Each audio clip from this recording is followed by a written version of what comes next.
কিছুদিন পর জাতীয় নির্বাচনের পর নতুন নির্বাচিত প্রধানমন্ত্রী কোথায় থাকবেন? কোনটি হবে নতুন প্রধানমন্ত্রী? সরকারি বাসভবন নাকি গৃহহীন থাকতে হবে নতুন প্রধানমন্ত্রীকে? এই প্রশ্নের এখনও সুস্পষ্ট উত্তর নেই অন্তর্বর্তীকালীন সরকারের কাছে।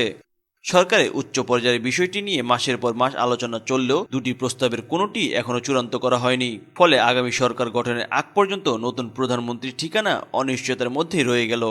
উচ্চ পর্যায়ের সূত্রগুলো জানায়, গত ৭ জুলাই প্রধান উপদেষ্টা কার্যালয় থেকে গৃহায়ন ও গণপূর্ত মন্ত্রণালয়ের সচিব মোহাম্মদ নজরুল ইসলামের নেতৃত্বে একটি কমিটি গঠন করা হয়। তাদের দায়িত্ব ছিল ভবিষ্যৎ প্রধানমন্ত্রীর বাসভবনের সম্ভাব্য স্থান নির্ধারণ। শুরুতে রাষ্ট্রীয় অতিথি ভবন যমুনা এবং হেয়ার রোডে ২৪ ও ২৫ নম্বর বাংলোবাড়িকে সমন্বিত স্থাপনা হিসেবে বিবেচনার কথা হলেও পরবর্তীতে জাতীয় সংসদ চত্বরে স্পিকার ও ডেপুটি স্পিকারের বাসভবন একীভূত করে নতুন বাসভবন তৈরির প্রস্তাবনা সামনে আসে। কমিটির সদস্যরা গত সেপ্টেম্বর মাসে দুটি ভবন পরিদর্শন করেন। তবে লুই আইকানের নকশা লঙ্ঘন, সংসদের নতুন স্পিকার ও ডেপুটি স্পিকারের আবাসন সংকট এবং প্রয়োজনীয় নিরাপত্তা কর্মী ও দফতর সংশ্লিষ্ট কর্মকর্তাদের জন্য অতিরিক্ত স্থাপনার চাহিদা, এসব জটিলতার কারণে সংসদ এলাকাকে প্রধানমন্ত্রীর বাসভবনের জন্য উপযুক্ত বিবেচনা করা হচ্ছে না বলে সংশ্লিষ্ট কর্মকর্তারা জানিয়েছেন।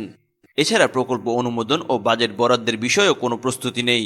২০২৫-২৬ অর্থবছরের মূল এডিপি কিংবা গণপূর্ত মন্ত্রণালয় ও জাতীয় সংসদ সচিবালয়ের এডিপিতে কোথাও নতুন প্রধানমন্ত্রীর বাসভবন নির্মাণ সংক্রান্ত কোনো প্রকল্প রাখা হয়নি। ফলে নিকট ভবিষ্যতে এ ধরনের নির্মাণ কাজ শুরুর সুযোগও বাস্তবে নেই।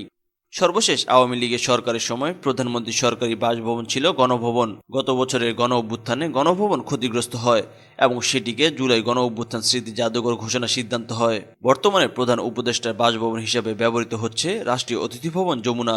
গণপূর্ত মন্ত্রণালয়ের কর্মকর্তারা বলছেন, আগামী সরকারের প্রধানমন্ত্রীর বাসভবন কোথায় হবে সেই সিদ্ধান্ত নেবে নতুন সরকার। আপাতত এই গুরুত্বপূর্ণ সিদ্ধান্ত ঝুলে থাকায় দেশের রাজনৈতিক প্রক্রিয়ার বাস্তব চিত্র তুলে ধরে। নিউজ ডেস্ক, চেষ্টা টিভি।